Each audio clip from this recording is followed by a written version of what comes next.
Siyata Dishmaya, Masechet Baba Kama, Daf P Aleph. Nous commençons à la dernière ligne de Daf P Amoud Bet.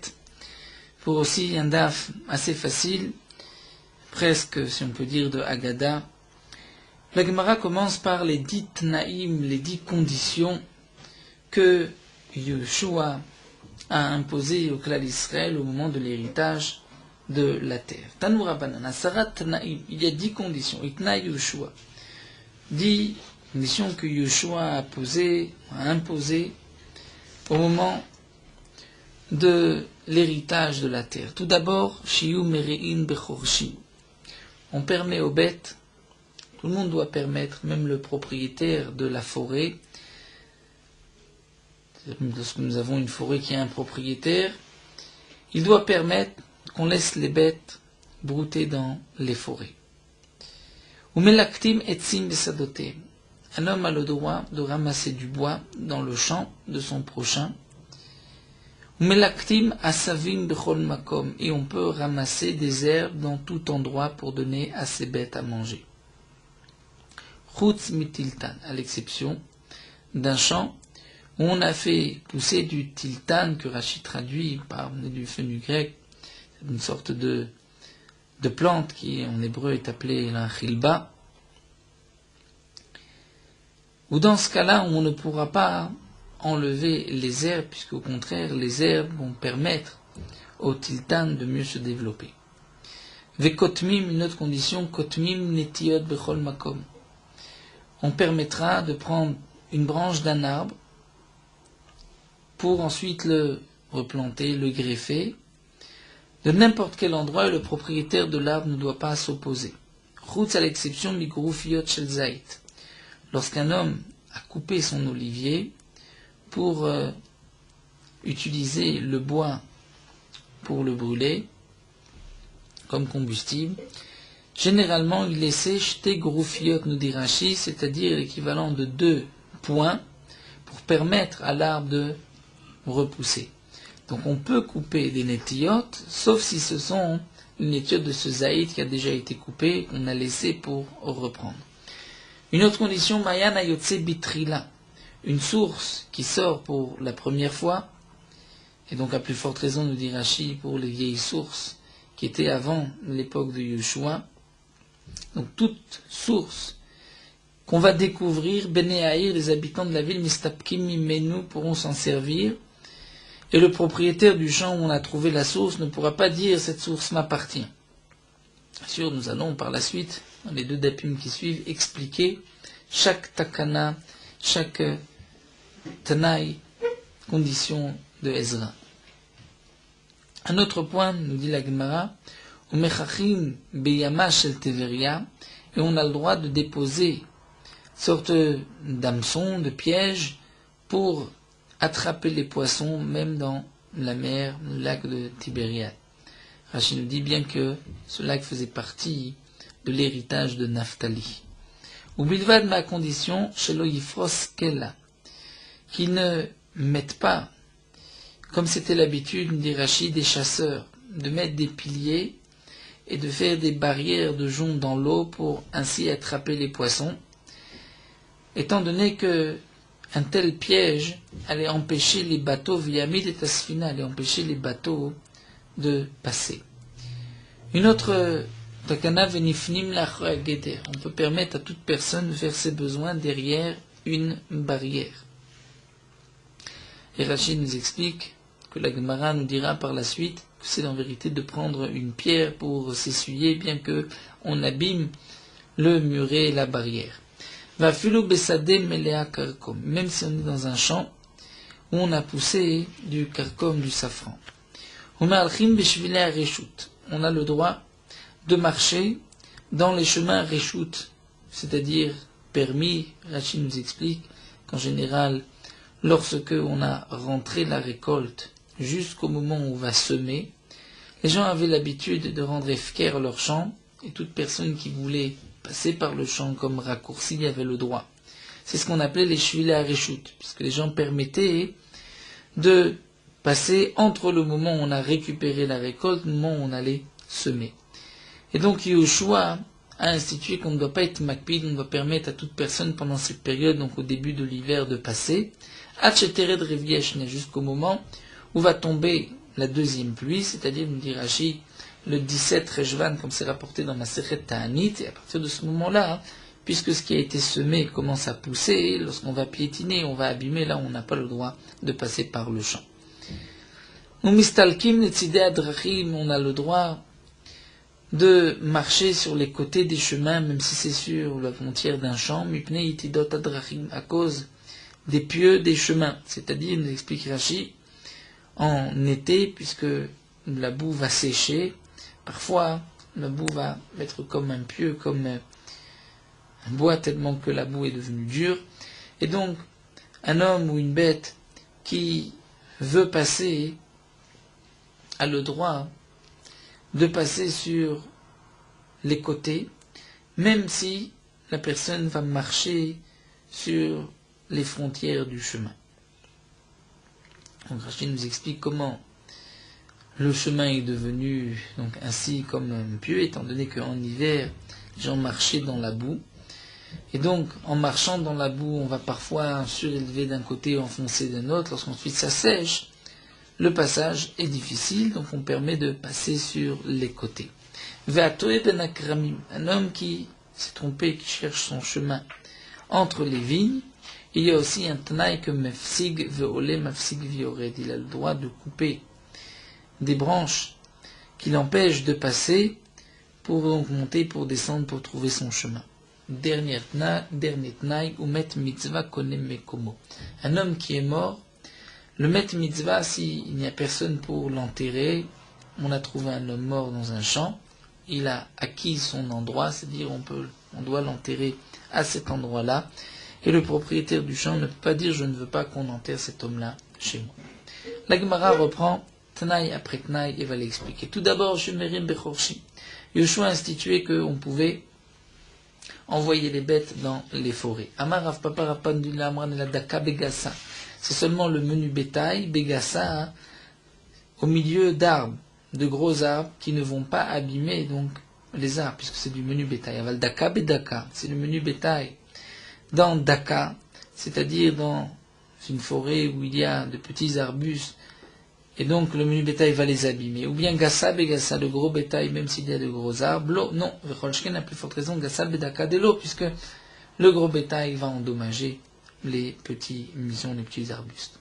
Au Melakli Metsi Misadotem, nous avons vu qu'on peut ramasser du bois des champs de son prochain. Lo Amran, ceci n'a été dit, la Beizmi Veigi, seulement sorte de ronce. Aval Beshar Etzim, des autres bois, l'eau, non. Fafelo Beizmi Veigi, même c'est des ronces, Lo Amran de la Mechoubarim. S'il n'a été dit que si les ronces sont rattachés au sol, on a le droit de les détacher. Aval Betlushim, ils sont déjà détachés. C'est-à-dire que le propriétaire du champ s'est fatigué à les détacher pour les prendre pour lui. Là, on n'a pas le droit de venir ramasser son travail. Fafelo Bemechoubarim, même si c'est encore rattaché au sol, Lo Amran et la Belach. On a dit seulement si c'est là, c'est encore humide, Aval Beyeveshim, c'est déjà sec. Ou là, le balabaït pensait les garder pour les brûler, l'eau, on n'a pas le droit de les prendre, ou bilvad, mais tout ceci, c'est à condition chez l'eau Yisharesh qui n'enlève pas les racines. Ou melaktim asavim bechol makom, nous avons vu le troisième tnaï, qu'on peut ramasser des herbes pour ces bêtes à n'importe quel endroit, chutz mais c'est des tiltan, à l'exception d'un champ où on a fait pousser du tiltan. Les membras des tiltan malula savim, de l'agma, cela voudrait dire que le tiltan, pour le tiltan, c'est bon, c'est bien lorsqu'il y a beaucoup d'herbes tout autour. Minou, pourtant nous avons une contradiction, c'est marqué tiltan sh'alta imine asavim, en mechayvim oto la'akor. À propos de kilaim, lorsque le tiltan est monté avec d'autres herbes, on ne va pas obliger le propriétaire du champ à déraciner, à tout enlever. Pourquoi? Puisque de toutes les manières, il va les enlever par la suite, puisque ces asavim, ces herbes vont abîmer son tiltan. Donc on voit qu'au contraire, les asavim abîment le tiltan. Amar Rabirmiya répond le kashia. Ce n'est pas une contradiction. Kan les zera, kan les zirim. Tout dépend si c'est les zera ou les zirim. C'est-à-dire les zera, si on a semé le tiltan pour récupérer des graines pour encore semer, kashoula. Là, dans ce cas-là, les herbes sont mauvaises pour le tiltan, et donc on a le droit de les enlever.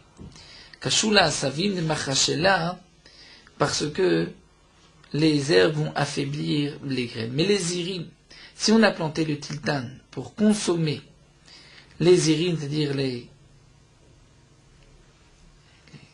petites branches, nous dit Rashi, là, mal, là, au contraire, les herbes sont bonnes pour ces urines, et donc on n'a pas le droit de les enlever, de les prendre. Parce que lorsque le tiltan se trouve parmi les herbes, mirkeva, les herbes vont, et le tiltan va bien se propager, grandir même sur les herbes, et les herbes vont servir de support à ce tiltan. Iba itema, ou encore répondre la Gemara, kan l'adam, kan le behema. Tout dépend si c'est pour l'homme ou pour la bête. Ou des aras, asavim nam mevela, lorsqu'on a planté le tiltan pour l'homme, là c'est vrai qu'on n'a pas besoin de asavim, d'herbe, et on a le droit de les prendre. Mais c'est pour la bête, puisque pour la bête, on veut aussi les asavim, les herbes, donc on n'a pas le droit de les prendre de ce champ. Au Mena Yadina demande comment on peut savoir si le propriétaire du champ a planté pour l'homme ou pour la bête. Mais Rav Papa répond, tout dépend. Sha'are mesha'are le adam, lo sha'are mesha'are le behema. Si il a planté en rangée, donc là on sait que c'est pour l'homme. Mais si ce n'a pas été planté en rangée, c'est pour la bête. Et donc si c'est pour la bête, on ne pourra pas prendre les herbes. Nous avons vu aussi kotmim netia bechol makom, on peut couper n'importe quelle branche, n'importe quel endroit. Ensuite la greffer ou la planter, faire une nouvelle pousse, chutz mi groufiot shel zait, à l'exception de groufiot shel zait, donc c'est cette âme, cet olivier qu'on a coupé. Piresh Rabbi Tanchum et Rabbi Barias, Tanchum Barias ont expliqué Mishum Zakan Echad au nom d'un sage, Bezait Kabetza, c'est-à-dire pour le zaït, pour l'olivier, c'est lorsqu'il reste Kabetza, comme la hauteur d'un œuf, ça on doit laisser de l'olivier proche du tronc pour qu'il puisse reprendre. Bekanim, si c'est des joncs, ou bagefanim, ou bien des vignes, minapka kulmala. Il y a comme une sorte de nœud. Donc c'est à partir du nœud, mais vers le haut, que l'on peut couper. Les chars kol ilanot, et pour tous les autres arbres, min obo shel ilan. À partir de obo, ou Rashi dit mi ibo shel ilan, c'est-à-dire de son fruit. Et Rashi explique des petites branches fines, là on a le droit de couper velo min chudo shel ilan, mais pas des grosses branches de l'arbre. Je donne une autre explication, regardons la première. Min chadash, la Gemara précise encore quelle est la branche qu'on a le droit de prendre, c'est une nouvelle branche, et non séperot, qui n'a pas encore donné de fruits. Velo min yashan, mais pas une vieille branche, chez séperot, qui donne des fruits, donc on va faire perdre à son propriétaire les fruits de cette année.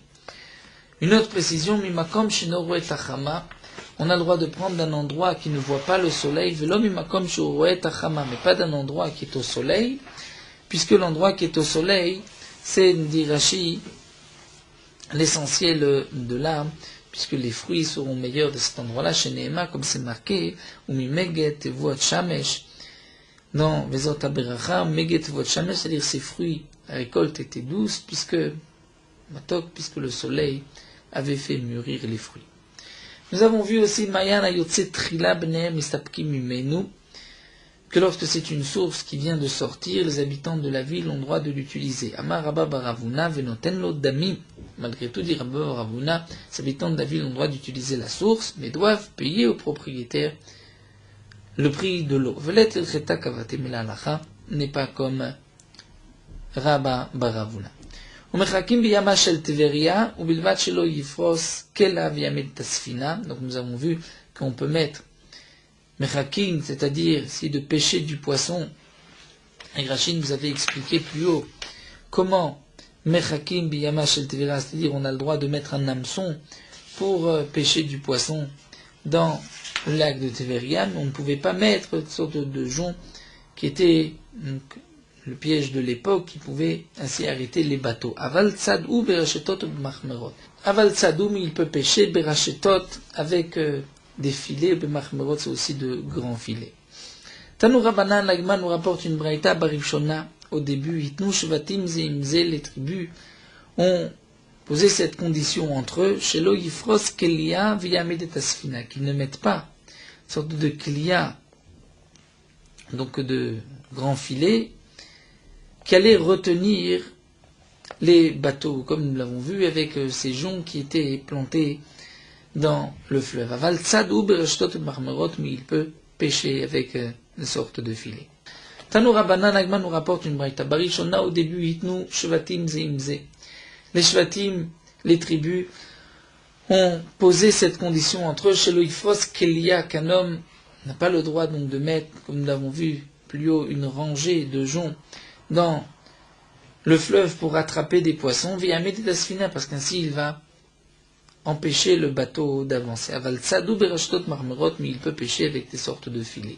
Tanu Rabbanan, la Gemara poursuit avec une braïta, Yama shel Tveria, donc le lac de Tveria, la mer de Tveria, Bechelko shel Naftali Haïta, faisait partie de la part d'héritage de la tribu de Naphtali, Velo Od, et la plus encore, la Shenatal, Melo Chevel, Cherem Bideroma. Il a pris aussi l'équivalent de longueur d'une corde des pièges, des filets, Bidroma au sud, c'est-à-dire une partie aussi de la terre au sud du Yam de Tveria, ça faisait partie aussi de l'héritage de Naphtali, les Kayem Hashinema, pour accomplir ce qui est marqué dans le Pasuk, Yam Vedarom Yeracha, que Naphtali a hérité Yam, la mer, mais aussi Darom, dire au sud de la mer, une partie de la terre, de quoi tirer des filets. Yeracha, il a hérité. Tania Rabbi Shimon ben Elazar Omer. Rabbi Shimon ben Elazar nous dit Tlushim Shebehari, c'est-à-dire tout ce qui est détaché, on l'a trouvé dans les montagnes, Becheskat pour la Shvatim, appartenait à toutes les tribus, à tous les Shvatim et Momdim. Et comme nous explique Rashi, ceci fait partie du butin que les Bnei Israël ont reçu en rentrant en Eretz Israël, et ce butin appartient à tout le clan d'Israël. Mechubarim, ce qui est rattaché au sol, Becheskat au Shevet, ceci appartient au Shevet, à la tribu qui a hérité de cette part. Venlecha kol Shevet veShevet mi-Israël, et il n'y a pas, dire dans tout le Shevet, chaque Shevet du Bnei Israël, il n'y a pas un Shevet she'en qui n'a pas une partie d'héritage, Bahar, c'est-à-dire une partie de montagne, Bashfela. Shfela, c'est le bas, la masse qui est basse, qui est pleine. Rashi, ailleurs aussi, dans les psukim que nous allons voir par la suite, on parle d'un pasuk Ba'arava, Bahar, Bashfela ou Banegev. Et Rashi traduit aussi Bahar, c'est Har HaMelech, Shfela, c'est la Shfela du Darom. Dans notre cas ici, pour chaque partage de la terre, il y avait une partie de Har, de montagne, Shfela, une partie basse au bas de la montagne, Banegev. Banegev, Rashi explique que signifie le Negev. C'est une terre de champs, de vallées, qu'on appelle, Rashi dit en français, la campagne. Et c'est pour cela que c'est appelé Negev, parce qu'il n'y a pas d'arbres, et il y a toujours le soleil qui va sécher toute humidité. Ou Behemek, on pourrait traduire par la plaine. Donc chaque tribu a reçu en vérité toutes sortes de terres, montagnes, plaines, vallées, etc. Shenema, comme c'est marqué dans le Pasuk. Penou Sulachem, au Boar à Emori, vous allez arriver jusqu'à la montagne de Emori, Velkol Shchenav et à tous ses voisins, Ba'arava, Ba'ar, Bashfela ou Banegev, ou Bechof Hayam et à Bechof Hayam, sur la plage, Vechen Atamotse Beknani ou Beperizim. Il nous dit la Gemara de même, bien qu'ici c'est marqué Har Emori, mais pour les Kenanim, Perizim, c'était aussi la même chose. Ube Emoriim Shelifnehem, et les Emoriim, là nous avons une girsa qui voudrait enlever ici les Emoriim Shelifnehem, mais la Gemara rapporterait un pasouk, donc de même pour les Kenanim, Perizim, Shenema Velkol Shchenav, comme c'est marqué Har Emoriim aussi pour tous ses voisins. Alma Shchenav Achiavu, donc les Shchenim avaient aussi les mêmes terres, et les Bnei Israël ont hérité de toutes sortes de terres, de la montagne, vallée, plaine, etc.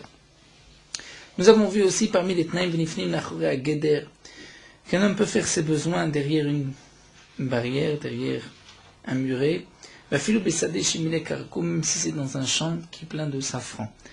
Amar Ravacha Bar Yaakov explique le Nitzrecha, le chidouche est de nous dire El Alitol Aimenu Tzror, que nous avons le droit même de prendre du mur une petite pierre pour s'essuyer, parce qu'un homme avait besoin, Et Amar Afrizder ajoute, va filou be Shabbat, même le jour de Shabbat, pour apprendre une telle pierre. Marzoutra Chassida, Shakil ou Mehader, lui avait l'habitude de prendre une pierre et remettait la pierre. Va marler les chamé, et il disait à son chamash qui était avec lui, ensuite Zil, Shirke, va et met un petit de ciment pour rattacher cette pierre au mur. Et donc Rachel nous explique, il le disait en jour de semaine, de pouvoir reconsolider le mur. C'est-à-dire on peut marcher dans les chemins de Reshut, comme nous l'avons vu. Il y a une période où on ne plante pas encore, et donc là les gens permettent de marcher sur le terrain comme raccourci, jusqu'à la deuxième pluie. Amar Rav Papa, Rav Papa dit, mais notre terrain, nous, même lorsque la rosée est tombée la nuit, si on marche ensuite sur le terrain, on abîme le terrain. On a le droit aussi de marcher sur les côtés des chemins, donc sur les limites des champs, à cause de ces pieux dans les chemins que nous avons vus, c'est la terre qui a séché en forme de pieux. Shmuel et Rabbi Yehuda, l'Agman nous rapporte que Shmuel et Rabbi Yehuda Veshakle Vazle Bocha se trouvaient en chemin, Vemistalek Shmuel et Tzidadrachim, et Shmuel était sur les coins du chemin, donc sur les terrains voisins. Amalé Rabbi Yehuda lui a dit, Tnaim shitna Yehoshua afilu bebabel, est-ce que les Tnaim, les conditions que Yehoshua avait imposées au clan d'Israël, c'était même en Babel? Là, on ne se trouve pas en Eretz Israël. Amarlé lui a répondu, Shani Omer afilu bechutz laaretz. Je dis pas seulement en Babel, mais même en chutz laaretz, nous avons le droit de marcher sur les côtés des chemins, donc même sur la limite des terrains. Et l'Agma nous rapporte que Rabbi et Rabbi Chia Vushakle Vazle Bocha marchaient et en chemin, Istalku Letzide Adrachim, et donc on marchait sur les côtés des chemins. Avec un Mafsia Ve'azil Rabbi Yehuda ben Kenusa. Rabbi Yehuda ben Kenusa, lui, marchait devant eux à grands pas. Il sautait d'un pieu à un autre, il ne voulait pas marcher sur les côtés des gens, donc il ne voulait pas abîmer, il était peur du gazelle, il marchait comme il pouvait dans le chemin qui était donc comme des pieux et qui était difficile à parcourir. Amarlé Rabbi de Rabbi Chia, et Rabbi a dit à Rabbi Chia, Miouzé, chez Marek Gdola Befan, qui est cet homme-là qui se montre ainsi, Gdola, comme s'il était grand, comme s'il avait la crainte du ciel, et qui n'accepte pas les Tnaï de Yehoshua, comme si il pensait qu'il y avait là une sorte de vol. Et d'une certaine manière, comme dit Rashi, c'est une marque d'orgueil de se montrer ainsi, de ne pas respecter le Tnaï, c'est-à-dire de ne pas accepter le Tnaï que tous les Chachamim avaient accepté. Amalé Rabbi Chia lui dit, Shema Rabbi Yehuda ben Kenusa, il dit peut-être c'est Rabbi Yehuda ben Kenusa Talmidi, mon élève, Vechol Maasa les Shem Shamaim, mais sache que toutes ces actions sont les Shem Shamaim, donc on ne peut pas lui reprocher, ce n'est pas une marque d'orgueil. Tous les gabés, Chaziel, lorsqu'ils sont arrivés devant lui, ils l'ont vu, Amarlé, ils lui ont dit, il a Yehuda ben Kenusa, si tu n'étais pas Yehuda ben Kenusa, donc si tu n'étais pas un homme qui agissait toujours avec la crainte du ciel, Xartinu Neshakecha Begizra de Parcela, on aurait coupé tes genoux avec barre de fer, c'est-à-dire on t'aurait excommunié, nous dit Rashi. Nous avons vu aussi parmi les Tnaïm Atoe ben Akrami, Mafsik Veole, Viored, Mafsik Veole, dire un homme qui a perdu son chemin entre les vignes a le droit de couper quelques vignes pour monter, pour descendre. Tanou Rabbanan. Aroecha Verote ben Akrami, Mebraïta nous dit un homme qui voit son prochain qui est perdu parmi les vignes. Mafsik Veole, Mafsik Viored, Achimalou Leir. Il a le droit donc de couper des vignes pour se frayer un chemin pour aller chercher cet homme-là, pour le ramener à la ville ou sur le chemin. De même, il dit c'est lui-même qui se perd entre les kramim, mafsik volé, mafsik viored, il pourra se frayer un chemin, tchiel lire ou le derrière jusqu'à ce qu'il arrive à la ville ou au chemin. Maï vechen, que signifie le vechen? C'est-à-dire, Rachid nous explique qu'est-ce qu'on a rajouté, c'est évident qu'il y a une différence si c'est lui ou si c'est un autre. Elle m'a répondu, c'est-à-dire lorsqu'un homme voit son prochain qui s'est perdu, donc lui il peut l'aider, il a peut-être le droit dans ce cas-là de briser des petites branches parce qu'il sait où il va mener son prochain. Mais avalhu, mais lui qui s'est perdu, il ne sait pas où il sort, l'onifsog, peut-être qu'il ne pourrait pas se frayer son chemin de cette manière, et Nehadre, Nehader Bemitzre, il ne devrait que marcher, se trouver sur les limites, donc peut-être qu'il n'a pas le droit de se frayer son chemin, comme Hashmalan qu'il a le droit. Mais la Gemara continue, c'est-à-dire ce cas-là, c'est Minatora, c'est-à-dire Tanya, Shavat Gufo Minaim, d'où est-ce qu'on sait que nous avons l'obligation pas seulement de rendre l'objet que son prochain a perdu, mais aussi son corps. Talmud Loma, parce que la Torah dit va chez Voto, c'est même son corps tu lui rendras. Donc si son prochain s'est trompé, c'est sûr que tu dois l'aider Minatora. Et donc il est évident que tu as le droit de frayer un chemin pour le sauver, le sortir.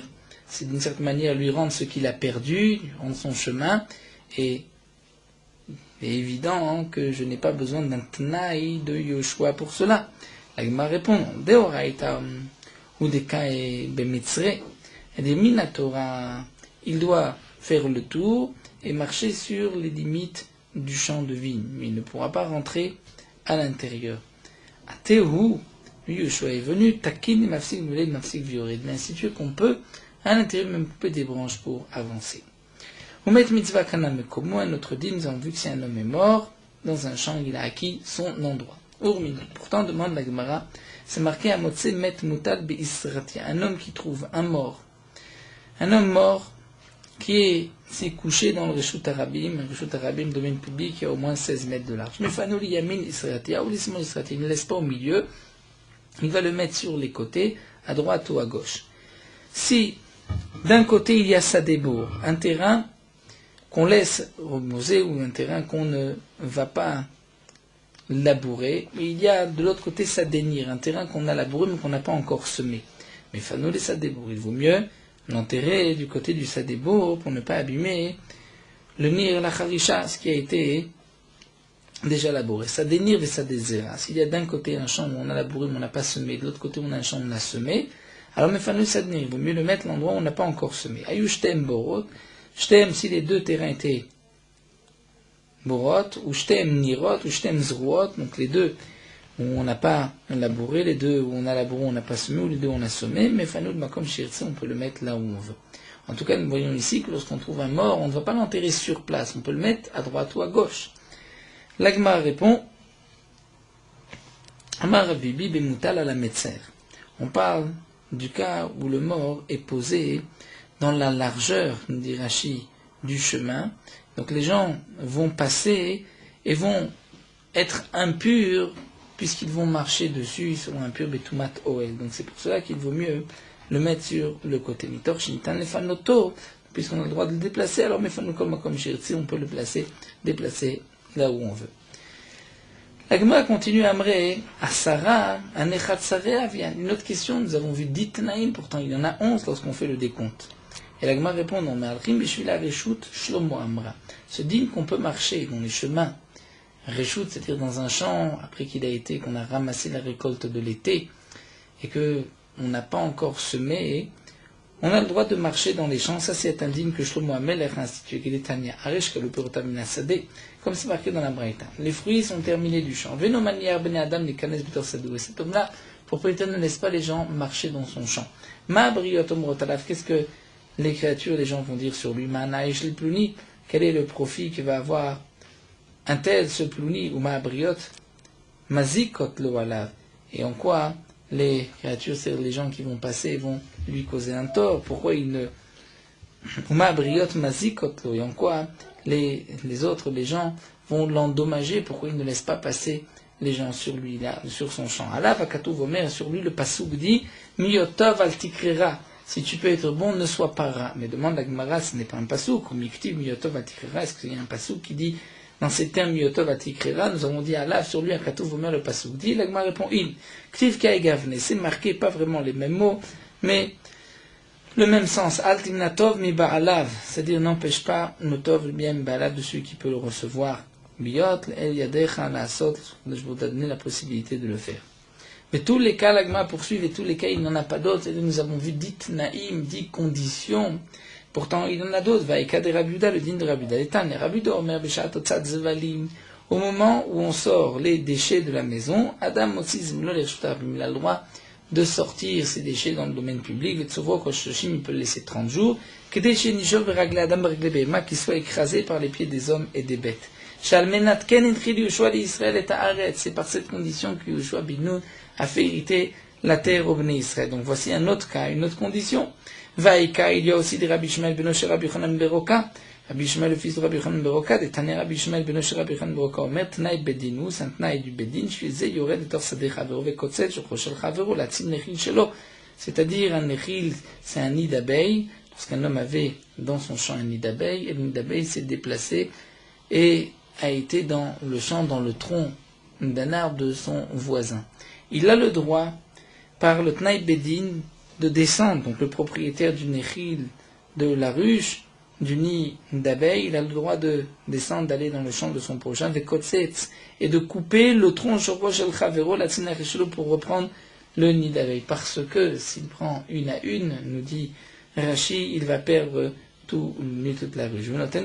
Mais il devra payer le prix du tronc de son prochain. C'est aussi un Tnaï Bedin chez les chauffeurs, c'est-à-dire lorsque deux personnes marchent ensemble et un avait dans une jarre du vin, l'autre du miel, et la jarre ou le tonneau du miel s'est fendillé et le miel est en train de couler. Donc celui qui est en face a le droit de jeter son vin pour récupérer le miel, puisque le miel vaut plus que le vin. Il pourra se faire payer par le vin de son prochain, il pourra se faire payer par le miel le prix du vin qu'il a perdu. De même, lorsque un homme se retrouve avec, on va dire, un poids de lin sur un âne, et l'autre arrive avec un poids de bois sur un âne, et que l'âne qui portait le lin est mort. Donc celui qui avait un âne qui portait du bois va laisser son bois, il enlève son bois, il va porter le lin puisque le lin a une plus grande valeur. Ensuite, il se fera payer le prix de ses bois en prenant du lin de son prochain, parce que c'était une des conditions de l'héritage de Yoshua au Bnei Israël. Donc voici deux cas, le cas de Rabbi Yehuda, le cas de Rabbi Shmuel ben Osher Beroka, où nous voyons encore une condition, un Tanaï de Yoshua. Et la Gemara répond, Beyichidae lo kamrinan. On ne parle pas de Yichidae, de cas unique. On parle de ce que les Chachamim, c'est tous d'accord en général. Là, c'est que Rabbi Yehuda et Rabbi Shmuel ben Osher Rabbi Yochanan Beroka. La Gemara, Ramin ve'akiate Rabbi Avin amar Rabbi Yochanan. Pourtant, lorsque Rabbi Avin est venu à dire au nom de Rabbi Yochanan, Echad ilan anotel et torsade chavero, aussi bien un homme qui a un champ, qui penche dans le champ de son prochain, Vechad ilan asamuch le metzer, ou un homme qui a un arbre qui est proche de la frontière du champ, quel le dit, mais vive et coré, il pourra apporter des bikurim et lire, c'est-à-dire, il pourra dire devant Kadosh Baruch Hu, la Adama, Shanatatali, la terre que tu m'as donnée. Shalmelatken, Tril Yoshua, les Israël et Haaretz, par cette condition que Yoshua a laissé un héritage. Et Haaretz, la terre, donc là nous avons aussi un enseignement de Rabbi Yochanan. Et puisque Rabbi Yochanan nous rapporte un autre cas, donc nous avons une question sur cette braïta qui avait été rapportée. Puisqu'on se rappelle, la Gemara avait rapporté ici une braïta, un sarat naim itna Yoshua, les dit naim de Yoshua. Donc c'est une braïta, si c'est une braïta, nous avons une question ici sur Rabbi Yochanan, puisque Rabbi Yochanan rajoute une 11e condition qui n'est pas rapportée dans la braïta. Mais la Gemara répond, ce n'est pas une question, et la mantana asarat naim shitna Yoshua, en vérité, ce qui est marqué, qui a dit naim, 10 conditions que Yoshua avait, c'est Rabbi Yoshua ben Levi. C'est Rabbi Yoshua ben Levi, donc Rashi nous dit, ce n'est pas une braïta, c'est Rabbi Yoshua ben Levi qui a un Emora, et donc Rabbi Yochanan est en machloket avec Rabbi Yoshua ben Levi.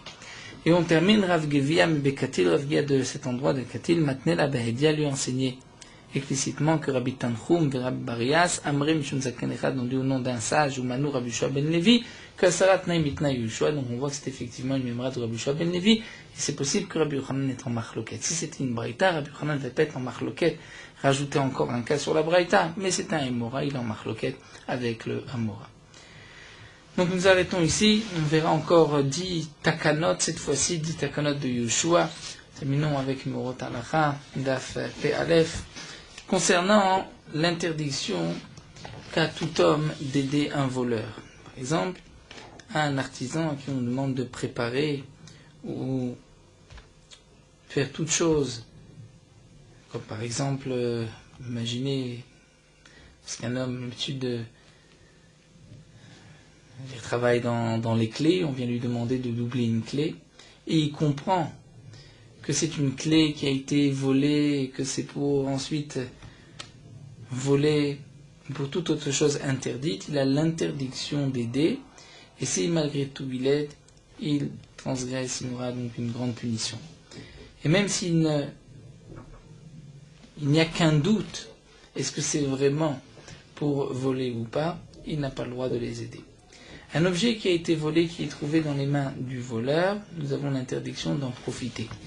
Même d'en profiter d'une quelconque manière, soit une petite anna'a, que le propriétaire n'aurait pas été makpid, c'est aussi assour. Et donc, nous avons l'interdiction de faire de la monnaie chez des gens que nous savons qui ont dans leur poche de l'argent volé. Parce que lorsqu'on va faire de la monnaie, on profite d'une certaine manière de l'argent qui a été volé, même si on ne prend pas cet argent volé, puisque c'est la même somme. Même une maison ou un champ, nous savons que cette maison a été volée, ou le champ aussi, et que ceux qui ont